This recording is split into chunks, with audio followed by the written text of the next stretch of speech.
Good evening মই ৰিমঝিম পাঠক আপোনালোক সকলোকে পুনৰবাৰ এই কুঁহিপাতৰ আন এটি ক্লাছলৈ স্বাগতম জনাইছো আৰু আজিৰ ক্লাছটোত আমি ডিসকাস কৰিম আমাৰ অসমত সংগঠিত হোৱা বিভিন্ন যুদ্ধ বিগ্ৰহ লগতে আন্দোলনসমূহ ওকে সো পলম নকৰো ক্লাছটো ফালে আগবাঢ়ো আৰু প্ৰথমতে আপোনালোকক জনাব বিচাৰো যদি আপোনালোকে এই কুঁহিপাতৰ সৈতে জড়িত হৈ থাকিব বিচাৰে ডেইলি আপোনালোকে যদি কাৰেন্ট এফেয়াৰ্স বোৰ বিচাৰে এই কুঁহিপাতৰ টেলিগ্ৰাম চেনেলত জয়েন কৰি লব স্ক্যান কৰিলেও আহি যাব নাইবা আপোনালোকে চাৰ্চ কৰিলেও পাই যাব লগতে এইটো মোৰ টেলিগ্ৰাম চেনেল জিকে উইথ ৰিমজিম মেম যদি আপোনালোকে বিচাৰে জয়েন কৰি লব যত মই মোৰ ক্লাছৰ পিডিএফ বোৰ দি থাকো লগতে প্ৰেক্টিছৰ কাৰণে কিছুমান কোৱেশ্চন দি থাকো আৰু ইয়াতে আপোনালোকক আৰু এটা কথা জনাও যদি আপোনালোকৰ কোনোবাই টেটৰ কাৰণে প্ৰিপাৰেচন কৰি আছে টেট এক্সাম হ'ব গৈ আছে আৰু আপোনালোকে যদি মক টেষ্ট এটেম্প কৰিব বিচাৰে য'ত মেথমেটিক্সটো ইনক্লুড থাকিব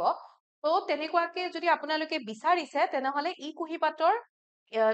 যিটো টেটৰ কাৰণে মক টেষ্ট ৰেডি কৰা হৈছে ফুল লেন্থ টেষ্ট সেইটো আপোনালোকে জয়েন কৰিব পাৰে তো ইয়াতে আপোনালোকক মই দুটা নম্বৰ দিছো কন্টেক্ট কৰিব পাৰিব 0361319357 নাইবা 7002940127 ই কুঁহিপাত ৱেবছাইটটো ভিজিট কৰিলে আপোনালোকে পাই যাব ওকে সো আগবাঢ়িছো আমাৰ মেইন টপিকৰ ফালে ইয়াৰে কুৱেশ্চনটো কি কোৱা হৈছে এবাৰ চাওকচোন আমি কুৱেশ্চনেৰে গোটেইখিনি বুজিম Who was the first Muslim invader to invade Assam? অৰ্থাৎ অসমত আক্ৰমণ কৰা প্ৰথম গৰাকী মুছলমান আক্ৰমণকাৰী কোন আছিলে মই কুৱেশ্চনটোৰ লগত জড়িত বাকি কথাবোৰক কৈ দিম যাতে আপোনালোকৰ অকল এটো বুলি নহয় বাকিখিনিও যাতে হেল্প হয় যিকোনো কুৱেশ্চন আহিলে যাতে আপোনালোকে কৰিব পাৰে তো প্ৰথমটো আমাক সুধিছে প্ৰথম মুছলমান আক্ৰমণকাৰী আছিলে বখতিয়াৰ খিলিজি এতিয়া বখতিয়াৰ খিলিজিয়ে অসমত আক্ৰমণ কৰিছিলে 1206ত আৰু এইখিনি কথা আমি কৰ পৰা গম পাও নৰ্থ গুৱাহাটীত এখন ইনস্ক্ৰিপশ্যন আছে কানাই বৰশী বোৱা ইনস্ক্ৰিপশ্যন সেই কানাই বৰশী বোৱা ইনস্ক্ৰিপশ্যনত মেনশ্যন কৰা হৈছে 1206ত বখতিয়াৰ খিলিজিয়ে অসম আক্ৰমণ কৰিছিলে আৰু সেইখিনি সময়ত অসমৰ ৰজা কোন আছিলে ইয়াতে শাসন কৰি আছিলে পৃথু ওকে তো এইখিনি বস্তু মনত ৰাখিব আপোনালোকে then who defeated the Khen ruler Nilambar in 1498 1498ত সেইখিনি সময়ত আমাৰ অসমত এটা বংশ আছিলে কমতা কিংডমতে আছিলে খেন ডাইনেষ্টি বা খেন বংশ খেন বংশৰ প্ৰথম গৰাকী ৰুলাৰ আছিলে নীলধ্বজ আৰু তিনিগৰাকী ৰুলাৰে আছিলে নীলধ্বজ চক্ৰধ্বজ আৰু নীলাম্বৰ তো ইয়াতে লাষ্ট ৰুলাৰ গৰাকী হৈ গল নীলাম্বৰ ওকে তো ইয়াতে নীলাম্বৰৰ সময়ত 1498ত এটা মুছলমানৰ আক্ৰমণ হৈছিলে যাৰ ফলত খেন ডাইনেষ্টিৰ পতন ঘটে আৰু তেওঁ কোন হয় তেওঁ আছিলে আলাউদ্দিন হুছেইন শাহ ওকে তো আলাউদ্দিন হুছেইন শাহৰ লগতে আহিছিলে আকৌ মানে তেওঁ ইয়াতে আক্ৰমণ কৰিলে প্ৰায় হাজোলৈকে আক্ৰমণ কৰি আহিছিলে আৰু তেওঁৰ লগতে আমাৰ অসমত আহিছিলে এগৰাকী ব্যক্তি যাৰ নাম আপোনালোকে শুনিছে হয়তো সকলোৱে গিয়াসুদ্দিন অলিয়া তো ইয়াতে আমি গিয়াসুদ্দিন অলিয়া বুলি শুনিলে নামটো কি বুলি মনত পৰে কুৱা মক্কাৰ কথা মনত পৰে ৰাইট তো প্ৰথমতে গিয়াসুদ্দিন অলিয়া আলাউদ্দিন হুছেইন শাহৰ অধীনত এগৰাকী জেনেৰেল হিচাপে আহিছিলে সামৰিক বিষয়া হিচাপে আহিছিলে বাট পিছত গৈ পেলাই মুছলমান সমাজৰ মাজত তেখেতক এগৰাকী সাধু বা পীৰ হিচাপে তেখেতে স্বীকৃতি লাভ কৰে তেওঁলোকে তেওঁক মানে মুছলমান সম্প্ৰদায়ে তেওঁক এগৰাকী পীৰ হিচাপে তেনেকে মানিছিলে আৰু তেনেকুৱাকে তেখেতে কি হয় পুৱা মক্কাটো প্ৰতিষ্ঠা কৰা বুলি কোৱা হয় ওকে আৰু পুৱা মক্কা ক'ত আছে হাজোত আছে এতিয়া হাজোৰ কোনখন হিলত আছে কোনখন পাহাৰত আছে যদি সোধে তো কি হব গৰু এনেকুৱা গৰুৰাচল নে কি হব এনেকুৱা টাইপৰ কিবা নাম আছিলে কোনখন পাহাৰত আছে সেইটো জনাবচোন এইটো মই আপোনালোকক এটা প্ৰথম হোমৱৰ্ক দিলো পুৱা মক্কা কোনখন পাহাৰত আছে ওকে সো গম পালো এইখিনি মনত ৰাখিব খেন বংশৰো পালো আমি শেষ ৰুলাৰ নীলাম্বৰ আৰু প্ৰথম ৰজা কোন হৈ যাব নীলধ্বজ কেতিয়া পতন ঘটিছিলে সুধিব পাৰে 1498 চনত next question The first Muslim invasion took place during the reign of the Ahom king Suhummuk. Okay? আমাক যদি সোধে কোন গৰাকী আহোম ৰজাৰ সময়ত প্ৰথম মুছলমানৰ আক্ৰমণ হৈছিলে তেতিয়াহলে কি হৈ যাব সুহুংমুক কিমান চনত হৈছিলে যদি সোধে 1527ত হৈছিলে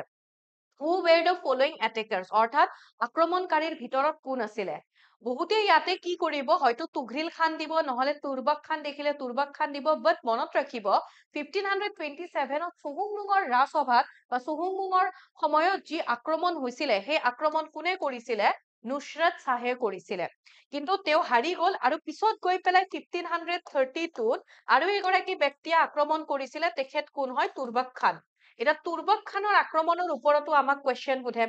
1532 যেতিয়া তুৰ্বক খানে আক্ৰমণ কৰিলে ৰজা আছিলে চুহুংমুং আৰু সেইখিনি সময়ত প্ৰথম দিনাখন তুৰ্বক খানৰ আৰ্মিৰ এগেইনষ্টত বা মুছলমান সৈন্যৰ এগেইনষ্টত যুদ্ধ কৰিব গৈছিলে প্ৰথম গৰাকী সদিয়া খোৱা গোসাই এতিয়া সদিয়া খোৱা গোসাই বুলি ক'লেও তাতো কোৱেশ্চন আহি যায়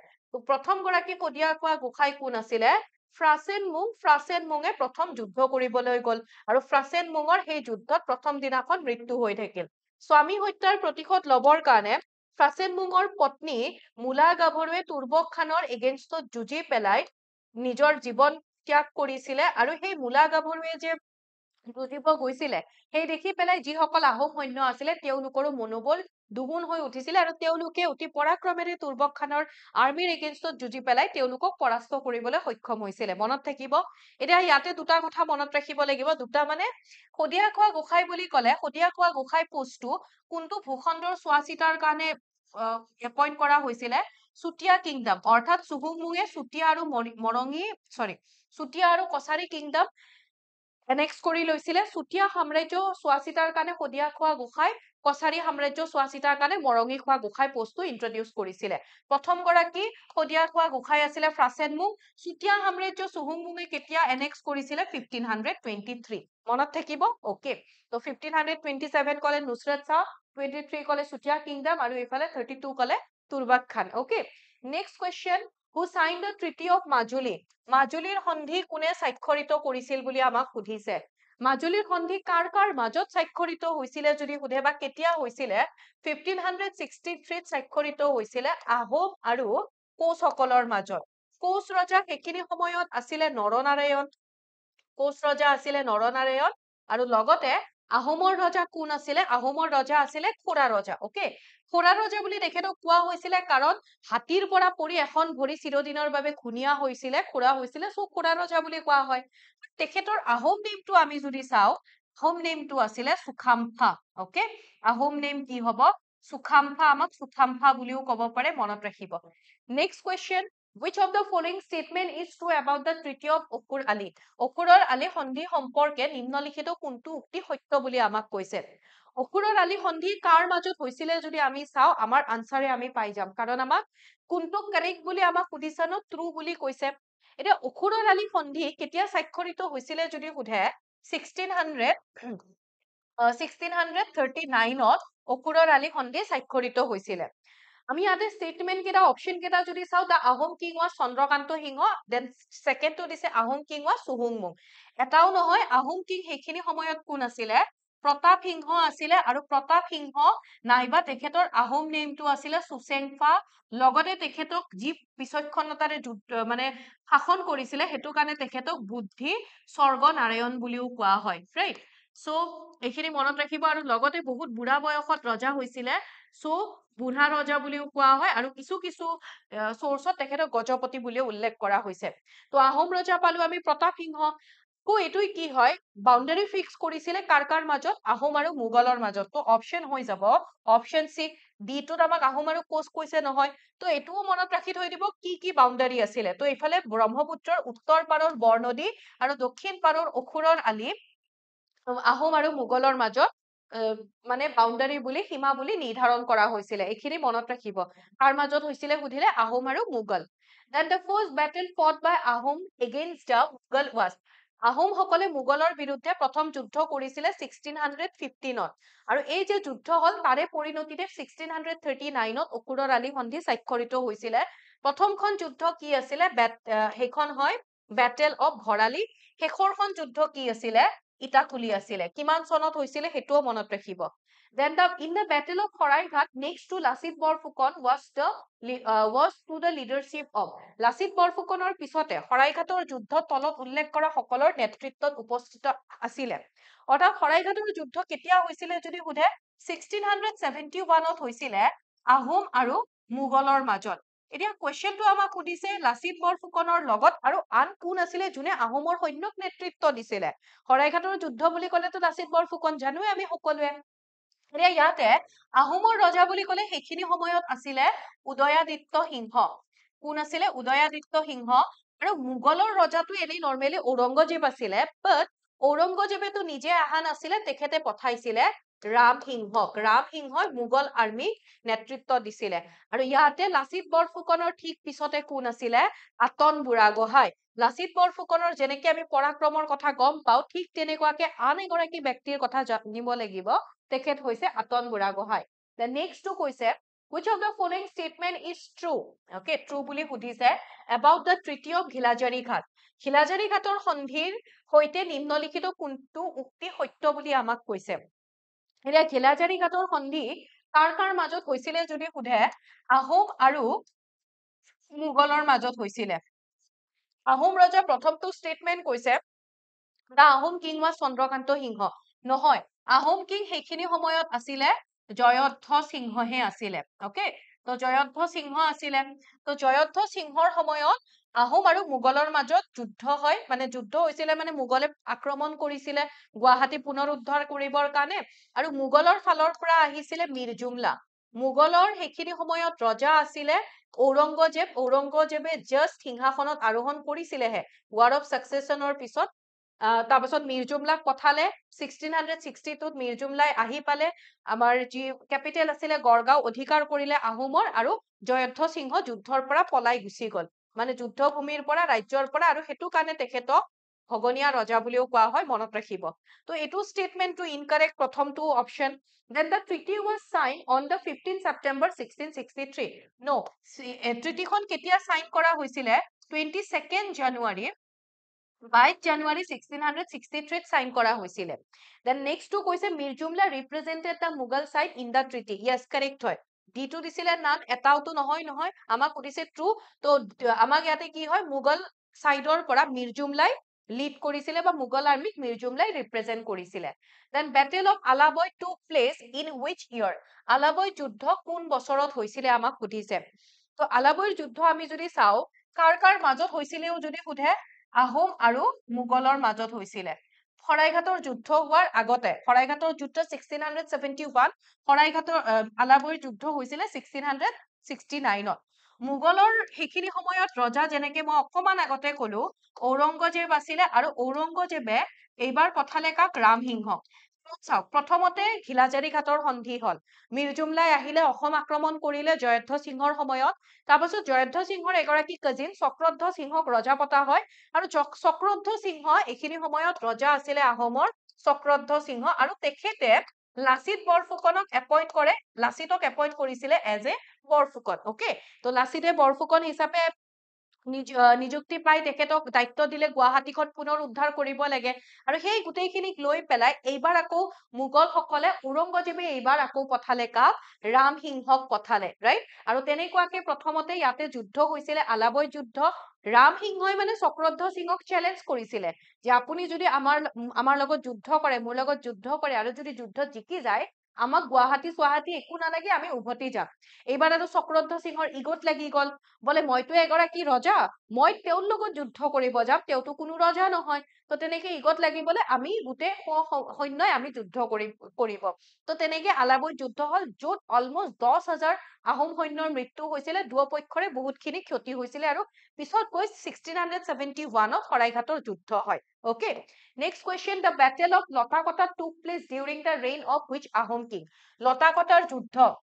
মণিপুৰৰ ৰজা আছিলে সেইখিনি সময়ত জয় সিং আৰু মণিপুৰৰ ৰজা জয় সিংহক হেল্প কৰিবৰ কাৰণে আহোম ৰজাই অভিযান চলাইছিলে মানে সৈন্য পঠাইছিলে মণিপুৰলৈ আৰু সৈন্যবোৰে হাবিৰ মাজে মাজে লতা কাটি কাটি গৈছিলে যিটো কাৰণে লতাকটা ৰণ বুলি কোৱা হয় আৰু লতাকটা ৰণ হৈছিলে ৰাজেশ্বৰ সিংহৰ সময়ত কিন্তু যেতিয়া আহোম সৈন্যবোৰে হাবিৰ মাজে মাজে গল সাপে দংশন কৰিলে বা বিভিন্ন কীট পতংগ পৰুৱাৰ তেনেকে প্ৰথম যুদ্ধখন মানে তেওঁলোকে মণিপুৰলৈকে নগলে আৰু এইখিনি সময়ত এগৰাকী ব্যক্তিৰ নাম আপোনালোকে মনত ৰাখিব কীৰ্তি চন্দ্ৰ বৰবৰুৱা আছিলে তো পিছত গৈ পেলাই তেওঁলোকে ৰাজেশ্বৰ সিংহই মণিপুৰৰ ৰজা জয়সিংহক হেল্প কৰিলে আৰু কাৰ এগেইনষ্টত হেল্প কৰিছিলে কিহৰ কাৰণে যুদ্ধত হেল্প কৰিছিলে ন তো কাৰ এগেইনষ্টত বৰ্মিজ সকলৰ এগেইনষ্টত মান সকলৰ এগেইনষ্টত সেইটো কাৰণে জয়সিংহই তেখেতৰ জীয়েক কুৰংগ নয়নী ৰাজেশ্বৰ সিংহৰ সৈতে বিয়া দিছিলে তো কুৰংগ নয়নী আছিলে কোন এগৰাকী মণিপুৰী প্ৰিন্সেছ আছিলে তো তেখেতক ৰাজেশ্বৰ সিংহৰ সৈতে বিয়া দিয়া হৈছিলে মনত ৰাখিব এইখিনি কথা মনত ৰাখি থৈ দিব ঠিক আছে নেক্সট আমি আগবাঢ়িছো ইয়াতে আমাক সুধিছে who was the Ahom king during the battle of Saraighat এইটো এইমাত্ৰ ক'লো শৰাইঘাটৰ যুদ্ধৰ সময়ত আহোম ৰজা কোন আছিলে তো আনসাৰটো আপোনালোকে মোক জনাব কোন আছিলে মই অকমান আগতে ক'লো that the Muamuria rebellion for the second time during the reign of which Ahom king Moamoria সকলে কোন গৰাকী আহোম স্বৰ্গদেউৰ সময়ত দ্বিতীয়বাৰৰ বাবে বিদ্ৰোহ কৰে এতিয়া চাওক মুৱামৰীয়া বিদ্ৰোহ কোনে কৰিছিলে আহোমৰ এগেইনষ্টত হৈছিলে কিন্তু আমি ইয়াতে যদি চাও আমাৰ ইয়াতে যি মায়ামৰা সত্ৰ আছিলে সেই সত্ৰৰ যিসকল শিষ্য বা যিসকল ডিসাইপল যি মৰাণ তেওঁলোকে কি কৰিছিলে আহোমৰ এগেইনষ্টত যুদ্ধ কৰিছিলে সেই যুদ্ধ কিন্তু এনেকুৱা নাছিলে এদিনা এটা কিবা কাৰণতে হোৱা সেই বহুত আগৰ পৰাই সত্ৰ বা সত্ৰৰ লোকসকল বা সত্ৰাধিকাৰৰ ওপৰত আহোমসকলৰ দ্বাৰা আহোম ৰজা বা আহোম লোকসকলৰ দ্বাৰা যিবোৰ অত্যাচাৰ নিৰ্যাতন চলি আহিছিলে তাৰ ফলতে গৈ গৈ মানে জুই জ্বলি আছে জুই সেই জ্বলা জুই ঘিউ ঢালি গৈ আছে আৰু একেবাৰে শেষত ধমককে জুই কেতিয়া জ্বলি উঠিলে যেতিয়া কীৰ্তিচন্দ্ৰ বৰবৰুৱাই দুগৰাকী মুৱামৰীয়া নেতা নাহৰফৰা আৰু ৰাঘামৰাণ নাহৰফৰাৰ কাণ কাটি দিছিলে ৰাঘামৰাণক সৌকাৰে কোবাইছিলে তাৰ পাছত তেওঁলোকে আহোমৰ এগেইনষ্টত বিদ্ৰোহ ঘোষণা কৰি দিলে কিমান চনত 1769ত প্ৰথম হৈছিলে চাৰিবাৰ হৈছিলে মুৱামৰীয়া বিদ্ৰোহ আৰু 1769ৰ পৰা 1805 লৈকে প্ৰায় 35 বছৰ ধৰি পেলাই এই বিদ্ৰোহ চলিছিলে আৰু আহোমৰ ইতিহাসৰ আটাইতকৈ দীঘলীয়া বিদ্ৰোহখনে হৈছে মুৱামৰীয়া বিদ্ৰোহ প্ৰথম যেতিয়া বিদ্ৰোহ হল 1769ত সেইখিনি সময়ত কোন ৰজা আছিলে আহোমৰ লক্ষ্মী সিংহ ৰজা আছিলে তো মুৱামৰীয়া সকলে আহোমসকলক হৰুৱাই পেলাই তেওঁলোকে নিজে আহোমৰ সিংহাসনত বহি গল তাৰ পাছত আকৌ কুৰংগ নয়নিৰ সহায়ত এটা হুঁচৰি দলে বিহুৰ আগদিনা তেওঁলোকক মানে তেওঁলোকৰ ওপৰত আক্ৰমণ কৰি দিলে তো আহোমসকলে পুনৰ তেওঁলোকৰ ওপৰত আক্ৰমণ কৰি পুনৰ আহোম সিংহাসন অৰ্থাৎ ৰজাক আহোম সিংহাসনত প্ৰতিষ্ঠিত কৰিলে সেকেন্ড টাইমৰ কাৰণে মুৱামৰীয়া সকলে পুনৰ আক্ৰমণ কৰি দিলে অলমোষ্ট 1782 মানত আকৌ থাৰ্ড টাইমৰ কাৰণে আক্ৰমণ কৰিলে আৰু ফৰ্থ টাইমত যেতিয়া আক্ৰমণ কৰিছিলে সেইখিনি সময়ত আহোমসকলৰ এগৰাকী বিষয়া আছিলে পূৰ্ণানন্দ বুঢ়াগোহাঁই তেওঁ এগৰাকী মুৱামৰীয়া যোন লিডাৰ আছিলে সৰ্বানন্দ সিংহ তেওঁৰ লগত এখন চুক্তি কৰি মটক ৰাজ্য গঠন কৰে আৰু তেনেকুৱাকে মুৱামৰীয়া বিদ্ৰোহৰ অৱসান ঘটে ওকে সো আমাক ইয়াতে টু কোৱেশ্চন সুধিছে সেকেন্ড টাইমত ৰজা কোন আছিলে আমি যদি চাও ফাৰ্স্ট টাইমত লক্ষ্মী সিংহ আছিলে আৰু সেকেন্ড আৰু থাৰ্ড মনত ৰাখিব দুটা সময়তে গৰিনাথ সিংহ আছিলে একেবাৰে লাষ্টত 1805ত কোন আছিলে কমলেশ্বৰ সিংহ কাৰ সময়ত শেষ হৈছিলে যদি সোধে কমলেশ্বৰ সিংহ ওকে মনত থাকিব নেক্সট দা দন্দুৱা ৰেবেলিয়ন দন্দুৱা দ্ৰো বিদ্ৰোহ বুলিও কোৱা হয় দন্দুৱা দ্ৰো বিদ্ৰোহ তো Dandua দ্ৰো ৰেবেলিয়ন took place during the reign of which of the following king নিম্নলিখিত কোন গৰাকী ৰজাৰ সময়ত দন্দুৱা দ্ৰোহৰ বিদ্ৰোহ সংঘটিত হৈছিলে দুগৰাকী ভায়েক আছিলে এগৰাকী হয় হৰদত্ত আৰু এগৰাকী হয় বীৰদত্ত হৰদত্ত আৰু বীৰদত্ত বুলি দুগৰাকী ভায়েকে এগেইনষ্টত দন্দুৱা দ্ৰোহৰ বিদ্ৰোহ ঘোষণা কৰে বা বিদ্ৰোহ কৰিছিলে আৰু সেইখিনি সময়ত ৰজা আছিলে কমলেশ্বৰ সিংহ এতিয়া পূৰ্ণানন্দ বুঢ়াগোহাঁইও আছিলে পূৰ্ণানন্দ বুঢ়াগোহাঁই বিশ্বাস কৰিছিলে যে দন্দুৱা দ্ৰোহ বিদ্ৰোহ হোৱাত কৰবাত নহয় কৰবাত সেইখিনি সময়ৰ বৰফুকন বদন চন্দ্ৰৰ হাত আছে বদন চন্দ্ৰ বৰফুকনৰ সেইটো কাৰণে তেওঁক গুচাই পেলাই দায়িত্ব দিয়া হল বৰফুকনৰ কলিয়া ভোমৰাক দায়িত্ব দিয়া হল আৰু কলিয়া ভোমৰাই বৰফুকন হৈ পেলাই এই যিটো দন্দুৱা দ্ৰোহ বিদ্ৰোহ আছিলে হৰদত্ত বীৰদত্তই কৰা এই বিদ্ৰোহটো তেখেতে সাপ্ৰেছ কৰে দমন কৰে আৰু তাৰ পিছত ৰজাৰ দ্বাৰা কলিয়া ভোমৰাক এটা উপাধি দিয়া হৈছিলে টাইটেল এটা দিয়া হৈছিলে যিটো কি হয় প্ৰতাপ বল্লভ ওকে মনত থাকিব প্ৰতাপ বল্লভ বুলি উপাধি দিয়া হৈছিলে কাক দিয়া হৈছিলে সোধে কলিয়া ভোমৰাক কোনে দিছিলে কমলেশ্বৰ সিংহই দিছিলে ওকে আৰু তেওঁ এখন দলঙৰ কাম আৰম্ভ কৰিছিলে কিন্তু পিছত তেখেতৰ মৃত্যু হয় সেইখন তেনেকে থাকে আৰু সেইখন পিছত ভাৰত চৰকাৰৰ দ্বাৰা নিৰ্মাণ কৰা হয় যিখন আমাৰ ক'ত আছে আমি যদি চাও কলিয়া ভোমৰা দলংখন কোন দুখন ডিস্ট্ৰিক্টৰ মাজত আছে কবচোন কোন দুখন ডিস্ট্ৰিক্ট আৰু সেই দুখন ডিস্ট্ৰিক্টৰ কোন দুখন ঠাইক কানেক্ট কৰে 1987ত ভাৰত চৰকাৰৰ দ্বাৰা এখন উদ্বোধন কৰা হৈছিলে okay next question During Third Muamuria Rebellion, which officer led the British Army to fight against Muamurias at the request of Gorinath Singha? তৃতীয়বাৰৰ কাৰণে মুৱামৰীয়া সকলে যেতিয়া পুনৰ বিদ্ৰোহ কৰে সেই বিদ্ৰোহত আমাক এইটো সুধিছে তৃতীয় মুৱামৰীয়া বিদ্ৰোহৰ সময়ত কোনজন বিষয়াই গৰিনাথ সিংহৰ অনুৰোধত মুৱামৰীয়া বিৰুদ্ধে যুদ্ধ কৰিবলৈ ব্ৰিটিছ সেনাবাহিনীক নেতৃত্ব দিছিলে তাৰ মানে এইবাৰ উপায় নাপাই পেলাই তেওঁলোকে অৰ্থাৎ ৰজা আছিলে থাৰ্ড টাইমত গৌৰীনাথ সিংহ তো তেওঁ কি কৰে ব্ৰিটিছ সকলক নিমন্ত্ৰণ জনাই ব্ৰিটিছ সকলৰ ওচৰত গৈ পেলাই ৰিকুৱেষ্ট কৰে যে আমাক হেল্প কৰক তো ব্ৰিটিছ সকলে আকৌ মোৱামৰীয়া সকলে মায়ামৰা সত্ৰৰ লোকসকলেতো বিদ্ৰোহ কৰিছে তাৰোপৰি আহোম সকলৰ যিবোৰ শত্ৰু আছিলে সৰু ডাঙৰ ওচৰ চুবুৰীয়া যিবোৰ ৰজা তেওঁলোকেও আহোম সকলৰ ওপৰত বিদ্ৰোহ কৰিব ধৰে মানে এনেকুৱা হৈ আছে চান্স পে ডান্স হৈ আছে আৰু তেনেকুৱা তো ইয়াতে কি হয় আকৌ কিছুমান লোকে বৰকান্দাজ লৈ আহিছিলে বৰকান্দাজ অৰ্থাৎ যিটোক আমি ভেৰনীয়া সৈন্য বুলি কওঁ ভাড়া দি পেলাই বেলেগৰ পৰা সৈন্য লৈ আহিছিলে তো তেওঁলোকৰ পৰা পৰিত্ৰাণ পাবলৈ মোৱামৰীয়া বিদ্ৰোহৰ পৰা পৰিত্ৰাণ পাবলৈ ব্ৰিটিছক অনুৰোধ জনাইছিলে কোনে গৌৰীনাথ সিংহ এইটো কোৱেশ্চন সুধে ব্ৰিটিছক অসমলৈ কোন গৰাকী ৰজাৰ প্ৰথম নিমন্ত্ৰণ জনাইছিলে কি হৈ যাব আনসাৰ গৌৰীনাথ সিংহ মনত ৰাখিব ঠিক আছে বুজি পালে তো এতিয়া কোনে আহিছিলে ব্ৰিটিছ সৈন্য কোনে নেতৃত্ব দিছিলে যদি আমাক ইয়াতে সুধে গোটেইকেইটা অপশ্যনৰ ভিতৰত হৈ যাব থমাস ৱেলছ তো থমাস ৱেলছ আহিলে আমাৰ অসমখনক এই বিদ্ৰোহৰ পৰা মুক্ত কৰিলে আৰু পিছত তেওঁলোক উভতি গল আৰু উভতি যোৱাৰ পিছত গৌৰীনাথ সিংহই সেইটো বিচৰা নাছিলে তেওঁলোক উভতি যাওক সেইটো কাৰণে তেখেতে কি কৰিলে আহোমৰ ৰাজধানী যোৰহাটলৈ স্থানান্তৰ কৰিলে অৰ্থাৎ তেওঁ ভাবিছিলে পূৰ্ণানন্দ বুঢ়াগোহাঁইৰ নেতৃত্বত যোৰহাটত ৰাজধানী সেফ হৈ থাকিব আৰু সেইটো কাৰণে এনেকে গৈ পেলাই এইখনে যোৰহাটখনে আহোমৰ শেষ ৰাজধানী হয় The next ইয়াতে সুধিছে the first invasion of the Burmese took place during the reign of which of the following king নিম্নলিখিত কোন গৰাকী আহোম ৰজাৰ সময়ত মানৰ প্ৰথম আক্ৰমণ হৈছিলে মানসকলক কোনে আমাৰ অসমলৈ নিমন্ত্ৰণ জনাইছিলে বদন চন্দ্ৰ বৰফুকন তেওঁৰ যিটো পূৰ্ণানন্দ বুঢ়াগোহাঁইৰ লগত তেওঁৰ যিটো দুশ্মনী আছিলে পূৰ্ণানন্দ বুঢ়াগোহাঁই ৰাস্তাৰ পৰা গুচাবৰ কাৰণে মানসকলক নিমন্ত্ৰণ জনাই আনিছিলে কোনে বদন চন্দ্ৰ বৰফুকনে মানসকলে আমাৰ অসমত তিনিবাৰ আক্ৰমণ কৰিছিলে 1817, 1819, 1821 এনেকে মনত ৰাখিব মানসকলৰ অসমলৈ দুবছৰৰ মূৰে মূৰে মনত পৰে তো তেনেকে তিনিবাৰ 2 বছৰৰ মূৰে মূৰে আক্ৰমণ কৰিছিলে প্ৰথম যুদ্ধৰ সময়ত ৰজা আছিলে চন্দ্ৰকান্ত সিংহ ৰজা আছিলে সেকেন্ড টাইম আমি যদি চাও ৰজা আমি চন্দ্ৰকান্ত সিংহ বুলি ক'ব নোৱাৰো কাৰণ মাজত তেওঁলোকৰে ইন্টাৰনেল কনফ্লিক্ট হৈ পেলাই পুৰন্দৰ সিংহ সেইখিনি সময়ত ৰাজপাটত বহে অৰ্থাৎ পূৰ্ণানন্দ বুঢ়াগোহাঁইৰ পুতেক ৰুচিনাথে চন্দ্ৰকান্ত সিংহৰ এখন কাণ কাটি দি পেলাই পুৰন্দৰ সিংহ ৰাজপাটত বহাইছিলে তো সেই মৰ্মে আমি ইয়াতে যদি চাও পুৰন্দৰ সিংহ সেকেন্ড টাইমৰ ৰজা হয় আৰু 1821ত এগেইন চন্দ্ৰকান্ত সিংহ ৰজা হয় চন্দ্ৰকান্ত সিংহৰ এগেইনষ্টত এইবাৰ মানসকলে মানে যুদ্ধ কৰিছিলে এনেকুৱা হৈছিলে মেৰিহি বিল্লি মুজপেহি মিউ এনেকুৱা টাইপৰ তাৰ মানে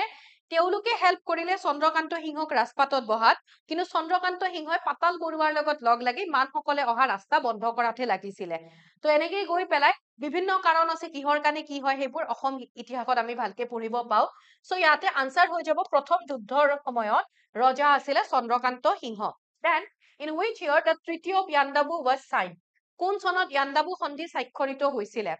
বাৰ্মাৰ অৰ্থাৎ ম্যানমাৰৰ এখন সেইখিনি সময়ত আমি বাৰ্মা বুলি কৈছিলো তো সেই বাৰ্মাৰ এখন চহৰ ইয়াণ্ডাবুত গৈ পেলাই ব্ৰিটিছে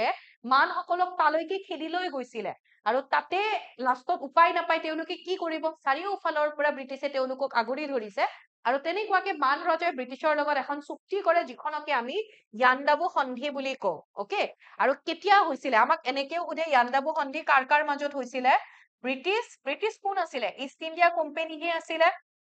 ব্ৰিটিছ ইষ্ট ইণ্ডিয়া কোম্পানী আৰু বাৰ্মিছৰ মাজত মানসকলৰ মাজত ওকে এতিয়া চাওক ইষ্ট ইণ্ডিয়া কোম্পানী হলে তেওঁলোকৰ এগৰাকী গভৰ্ণৰ জেনেৰেল থাকে তো সেইখিনি সময়ত গভৰ্ণৰ জেনেৰেল আছিলে তেওঁলোকৰ লৰ্ড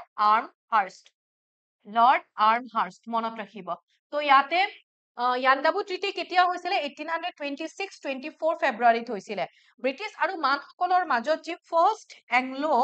বাৰ্মিজ ৱাৰ হৈছিলে ব্ৰিটিছ আৰু মানসকলৰ মাজত প্ৰথম যি যুদ্ধ হৈছিলে সেইখিনি সময়তো লৰ্ড আৰ্মহাৰ্ষ্টে আছিলে আৰু সেই যুদ্ধৰ সময়ত আমি ইয়াতে যদি চাও কেতিয়াৰ পৰা কেতিয়ালৈকে যুদ্ধ হৈছিলে 1824ৰ পৰা 1826 লৈকে clear next question Who was the first Assamese to fight against the British? অৰ্থাৎ ব্ৰিটিছৰ বিৰুদ্ধে যুদ্ধ কৰা প্ৰথম গৰাকী অসমীয়া কোন আছিলে কেতিয়া যুদ্ধ কৰিছিলে 1828ত 1826 যি ইয়াণ্ডাবু ট্ৰিটি হল তাতে অসমখনৰ কথা ডিৰেক্টলি একো কোৱাই হোৱা নাছিলে যে অসমত আহোম সকলে ৰুল কৰিব নে কি হব তো ব্ৰিটিছে দেখিলে যে আহোমৰ পৰাও সৰি অসমৰ পৰাওতো আমাৰ লাভ হৈ আছে প্ৰফিট হৈ আছে গতিকে অসমত আমিয়ে খুপনি পুতি লওঁ আৰু এনেকে যেতিয়া ব্ৰিটিছকটো প্ৰথমতে মানুহে ভাল পাইছিলে তেওঁলোকে আশ্বাস দিছিলে যে অসমৰ যেতিয়া এইবোৰ দুৰৱস্থা বা যেনেকুৱা হৈ আছে অসমখন যেতিয়ালৈকে ঠিক নহয় আমি তেতিয়ালৈকে থাকিম অসমখনক চাৰিওফালৰ পৰা ঠিক কৰি আমি অসমৰ পৰা গুচি যাম ইয়াতে আমি কোনো শাসন কৰিবলৈ অহা নাই কিন্তু লাহে লাহে তেওঁলোকৰ মেইন উদ্দেশ্যবোৰ যেতিয়া মানুহে গম পালে তেনেকে গৈ পেলাই 1828ত প্ৰথম ব্ৰিটিছ বিৰোধী বিদ্ৰোহ হৈছিলে আৰু কোনে কৰিছিলে সেই বিদ্ৰোহ গোমধৰ কোঁৱৰে কৰিছিলে আহোম অভিজাত শ্ৰেণীৰ এগৰাকী কোঁৱৰ বা এগৰাকী ব্যক্তি গোমধৰ কোঁৱৰে কৰিছিলে then who was executed in the first anti-British uprising British বিৰোধী প্ৰথম বিদ্ৰোহত কাক ফাঁচি দিয়া হৈছিলে প্ৰথম বিদ্ৰোহ 1828ত হল গোমধৰ কোঁৱৰৰ লগত আৰু কিছু সকল লোক আছিলে যেনেকে বদন চন্দ্ৰ বৰফুকনৰ পুতেক পিয়লি ফুকন আছিলে ওকে পিয়লি বৰফুকন অৰ্থাৎ দেউতাকৰ ওপৰত যিটো এটা দাগ লাগিছিলে সেইখিনি তেনেকে গৈ পেলাই দেউতাকৰ নিচিনা নহয় তেওঁ পিয়লি ফুকন জাষ্ট মনত ৰাখিব তাৰ পাছত আমি যদি চাও জিউৰাম দুলীয়া বৰুৱা হৰনাথ তো এনেকৈ বিভিন্ন ব্যক্তি আছিলে প্ৰথম বিদ্ৰোহ কৰিলে ব্ৰিটিছে এৰেষ্ট কৰিলে তেওঁলোক কি হল পলাই গুচি গল ওকে তাৰপিছত ছেকেণ্ড টাইমৰ কাৰণে গদাধৰ সিংহ বুলি এগৰাকী ব্যক্তিয়ে পুনৰ ব্ৰিটিছৰ বিৰুদ্ধে বিদ্ৰোহ কৰে কিন্তু এই গদাধৰ সিংহ আৰু গদাপাণি কিন্তু একে নহয় ওকে থাৰ্ড টাইমৰ কাৰণে আকৌ কি হয় ধনঞ্জয় তাৰপাছত পিয়লি ফুকন লগতে জিউৰাম দুলীয়া বৰুৱা তেওঁলোকে ব্ৰিটিছৰ এগেইনষ্টত পুনৰ বিদ্ৰোহ কৰে আৰু তাৰ পাছত 1830ত পিয়লি ফুকনৰ লগতে জিউৰাম দুলীয়া বৰুৱাক ব্ৰিটিছে ফাঁচি দিয়ে ওকে সো আমাক এনেকেও সুধিব পাৰে কাক কাক ফাঁচি দিয়া হৈছিলে পিয়লি ফুকন জিউৰাম দুলীয়া বৰুৱা কেতিয়া ফাঁচি দিয়া হৈছিলে কলো এইমাত্ৰ কব পাৰিব কেতিয়া যদি সোধে চনটো যদি আমাক সোধে কিমান চনত ফাঁচি দিয়া হৈছিলে কব পাৰিবনে অনুমান কৰিব আপোনালোকে 1828 নিদিব কাৰণ থাৰ্ড টাইমত যেতিয়া কৰিছিলে তেতিয়াহে ফাঁচি দিছিলে next the reason behind the peasants of Nagao gathered at Fulguri for a rice mill people's assembly was নগাঁৱৰ কৃষকসকলে ফুলগুৰিত ৰাইজ মেলৰ বাবে সমবেত হোৱাৰ কাৰণ কি আছিলে অৰ্থাৎ এই যে পিজেন্ট মুভমেন্ট যি হৈছিলে অৰ্থাৎ আমাৰ অসমৰ ইতিহাসৰ প্ৰথমটো কৃষক বিদ্ৰোহ বা পিজেন্ট মুভমেন্ট বুলি যদি সোধে তেতিয়াহলে হেতু কি হৈ যাব ফুলগুৰি ধাৱা ওকে তো কেতিয়া হৈছিলে আৰু ফুলগুৰি ক'ত অৱস্থিত বুলি আমাক যদি সোধে অসমৰ কোনখন জিলাত আছে ইয়াতে আছে নগাঁও ৰাইট তো নগাঁওত অৱস্থিত হয় কেতিয়া হৈছিলে 1861ত হৈছিলে ওকে তো কিহৰ কাৰণে হৈছিলে সেই বিদ্ৰোহ তো ইয়াতে যিকেইটা অপশন আছে তাৰ ভিতৰত কাৰেক্ট আনসাৰটো হ'ব option B to protest against the taxes on betel nut and paan tamol পাণৰ ওপৰত যি টেক্স লগোৱা হৈছিলে তাৰে এগেইনষ্টত এই বিদ্ৰোহ হৈছিলে ওকে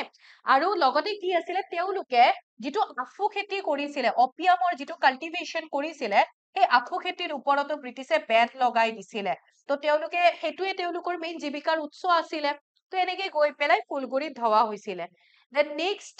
ইয়াতে আমি যদি চাও what was the name of the British officer who died during the Fulguri raid অৰ্থাৎ এই যে ফুলগুৰি ধাৱা যে হল নগাঁৱত যে হৈছিলে তে কি হয় সেই যি ৰাইজ মেল হৈছিলে তাতে এতিয়া ব্ৰিটিছ সকলৰ ফালৰ পৰা এগৰাকী বিষয়া গৈছিলে লেফটেনেণ্ট এগৰাকীয়ে বোলে কব গৈছিলে আপোনালোকে খৰাগৰি হওক যাওক আপোনালোকে যিহৰ কাৰণে মানে আন্দোলন কৰিছে বা যি ৰাইজ মেল পাতিছে একো সেইবোৰ নহয় আপোনালোকৰ কথা একো শুনা নহয় আৰু তাতে মানুহবোৰে সেই কৃষকসকলে যেতিয়া সেই গৰাকী ব্যক্তিৰ বিষয়াগৰাকীৰ কথা শুনিলে তেওঁৰ ওপৰত পুৰা পুলিচে ক'ত লাঠিচাৰ্জ কৰিব তেওঁৰ ওপৰত পুৰা জঁপিয়াই পৰিলে আৰু তেনেকে তেওঁৰ তাতে মৃত্যু হয় আৰু তেখেত কোন হয় লেফটেনেণ্ট সিংগাৰ মনত ৰাখিব সিংগাৰে গান গাব গৈছিলে কিন্তু গান গাই তেওঁৰ তাতে মৃত্যু হৈ গল জাষ্ট মনত ৰখাৰ তেনেকে হেৰি কৈছো তো ইয়াতে তাৰ পাছত লোক তাতে থকা মানুহসকলে কি কৰিলে কৃষকসকলে তেওঁৰ বডিটো কলং ৰিভাৰত কলং নদীত পেলাই দিলে এইটোও সোধে ক'ত পেলাই দিছিলে কলং নদীত পেলাই দিছিলে ওকে নেক্সট কুৱেশ্যন আমাৰ কি সুধিছে সো ইয়াতে সুধিছে which of the following is known as Assam Jallianwala Bagh massacre অৰ্থাৎ নিম্নলিখিত কোনটোক অসমৰ জালিয়ানৱালা বাগ হত্যাকাণ্ড বুলি কোৱা হয় যিটো কেতিয়া হৈছিলে 1894ত হৈছিলে আৰু হেতু কি হয় পথৰুঘাটৰ ৰিভট পথৰুঘাটৰ ৰণ পথৰুঘাট ক'ত আছে অসমৰ কোনখন জিলাত দৰং জিলাত আছে ঠিক আছে মনত ৰাখিব এতিয়া আকৌ কি হয় জালিয়ানৱালা বাগৰ হত্যাকাণ্ড কেতিয়া হৈছিলে যদি সোধে 1919ৰ 13 এপ্ৰিলত হৈছিলে আৰু ক'ত হৈছিলে পাঞ্জাবৰ অমৃতসৰত হৈছিলে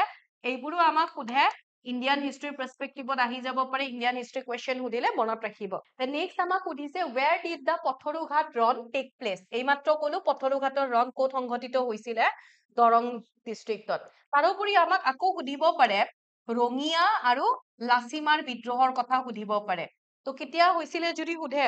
তো এটোও হ'ব 1893 ৰ পৰা 94 তো অপচনত 93 ও থাকিব পাৰে 94 ও থাকিব পাৰে মনত ৰাখিব then next who led the Swadeshi movement in Assam in 2005 1905 1905 চনত অসমত হোৱা স্বদেশী আন্দোলনৰ নেতৃত্ব কোনে দিছিলে অৰ্থাৎ সৰ্বভাৰতীয় স্তৰত যিবোৰ আন্দোলন হৈ আছিলে স্বদেশী আন্দোলন কিয় হৈছিলে হেতু যি বংগ বিভাজন আছিলে বেংগল পাৰ্টিশন ঘোষণা কৰা হৈছিলে 1905 চনত তাৰে বিৰোধিতা কৰিবলৈ গৈ পেলাই স্বদেশী আন্দোলন হৈছিলে ৰাইট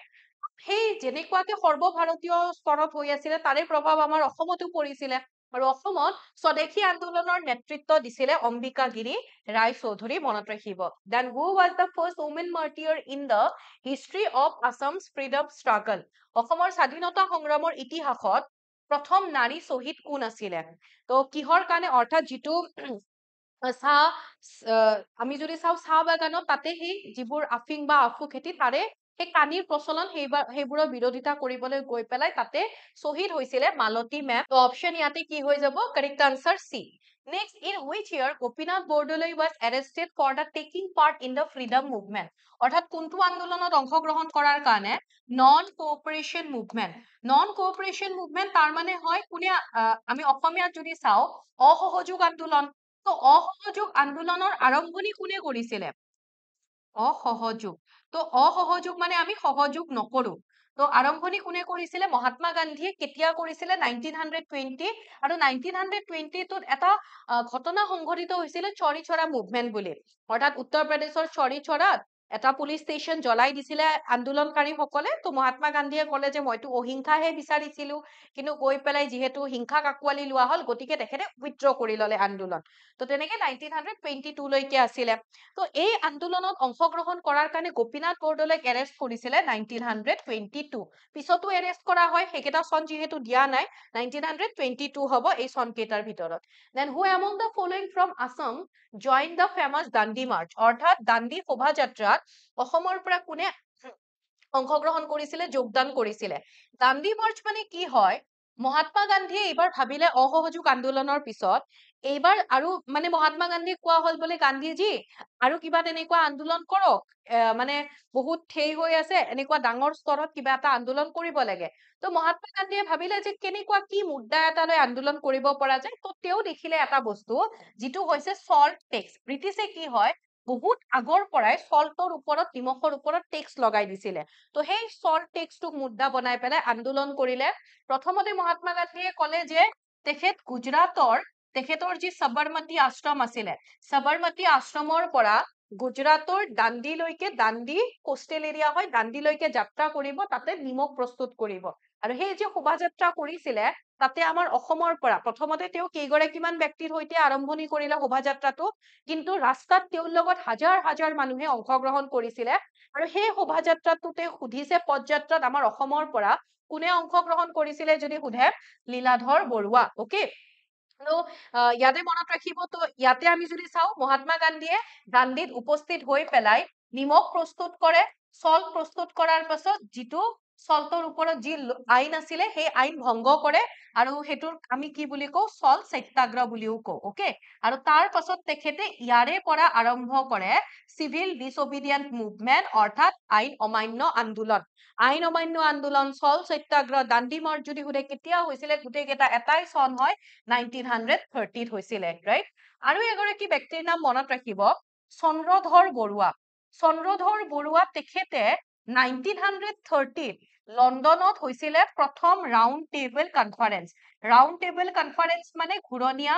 মেজমেল য'ত ব্ৰিটিছ আৰু ভাৰতীয় সকলে প্ৰথমবাৰৰ বাবে ইকুৱেলি ট্ৰিট কৰা হৈছিলে আৰু ভাৰতীয় সকলৰ লগত বিভিন্ন ধৰি লওক কথাৰ ওপৰত আলোচনা কৰিব হেতু ৰাউণ্ড টেবল কনফাৰেন্স প্ৰথমখনত আমাৰ অসমৰ পৰা গৈছিলে চন্দ্ৰধৰ বৰুৱা লীলাধৰ বৰুৱা বুলি ক'লে দাণ্ডি মাৰ্চ চন্দ্ৰধৰ বৰুৱা বুলি ক'লে ইফালে কি হ'ব চন্দ্ৰধৰ বৰুৱা চন্দ্ৰ আৰু ৰাউণ্ড টেবল কনফাৰেন্স ৰাউণ্ড তেনেকে মনত ৰাখি থৈ দিব then who organize Mrityu Bahini in Assam for fighting against the British during India's independence movement ভাৰতৰ স্বাধীনতা আন্দোলনৰ সময়ত ব্ৰিটিছৰ বিৰুদ্ধে যুঁজ দিয়াৰ বাবে অসমত মৃত্যু বাহিনী কোনে সংগঠিত কৰিছিলে ইয়াতে আমি যদি চাওঁ পুষ্পলতা দাস আৰু পুষ্পলতা দাসৰ লগত এই আন্দোলনত অংশগ্ৰহণ কৰিছিলে তেখেতৰ হাজবেণ্ড আছিলে অমিয় কুমাৰ দাস আৰু তেখেত এগৰাকী ডাঙৰ মানে গান্ধীবাদী বা গান্ধীক ফলো কৰিছিলে next who was the only martyr in India to hang during the Quit India movement অৰ্থাৎ ভাৰত ত্যাগ আন্দোলনৰ সময়ত ভাৰতত ফাঁচি দিয়া একমাত্ৰ শ্বহীদ কোন আছিলে আমাক ইয়াতে কিন্তু ভাৰতত ফাঁচি দিয়া বুলি সুধিছে অসমত দিয়া হৈছিলে তো তেখেতে কিহৰ কাৰণে ফাঁচি দিয়া হৈছিলে গোলাঘাটৰ সৰু পথাৰ আমাক সুধিব পাৰে সৰু পথাৰ ক'ত আছে গোলাঘাটৰ সৰু পথাৰত ৰেল বগৰুৱা এটা মিছা অভিযোগত তেখেত জড়িত হৈ আছিলে বুলি এটা মিছা অভিযোগত তেওঁক ফচুৱাই পেলাই তেওঁক ফাঁচি দিয়া হৈছিলে আৰু তেখেত কোন হয় কুশল কোঁৱৰ ওকে বাকী আমি কনকলতা বৰুৱা তেওঁলোকৰ কথা মুকুন্দ আগতে আমি তেওঁলোকক যদি চাওঁ তেওঁলোকক গহপুৰত পতাকা উত্তোলন কৰিব গৈছিলে ব্ৰিটিছ যি পুলিচ ষ্টেচন আছিলে তাতে ব্ৰিটিছে ব্ৰিটিছৰ পুলিচে তেওঁলোকক কি কৰিছিলে গুলিয়াই হত্যা কৰিছিলে আৰু এইখিনি আছিলে আমি আজি পঢ়িবলগীয়া নেক্সট আৰু এটা মই ক্লাছ লৈ আহিম য'ত আমি অসমত হোৱা বিভিন্ন চুক্তিবোৰৰ বিষয়ে এক্সট্ৰাকে পঢ়িম য'ত যেনেকে আমি অসম চুক্তিৰ কথাটো ইয়াতে পঢ়া নাই তেনেকুৱা আমি ইয়াতেও যিবোৰ চুক্তি পঢ়িলো দেন বড়ো চুক্তি এনেকুৱা বিভিন্ন অসমৰ লগত জড়িত চুক্তিবোৰৰ কথা আমি পঢ়িম আই হোপ ক্লাছটো ভাল পাইছে এনজয় কৰিছে যদি ভাল পাইছে আপোনালোকৰ বন্ধু বান্ধৱী তথা প্ৰিয়জনৰ সৈতে শ্বেয়াৰ কৰিব লাইক এটা কৰিব আৰু লগতে আপোনালোকৰ ফিডবেক এটা দিব নাপাহৰিব আজি ইয়াতে এৰিছো থেংক ইউ so much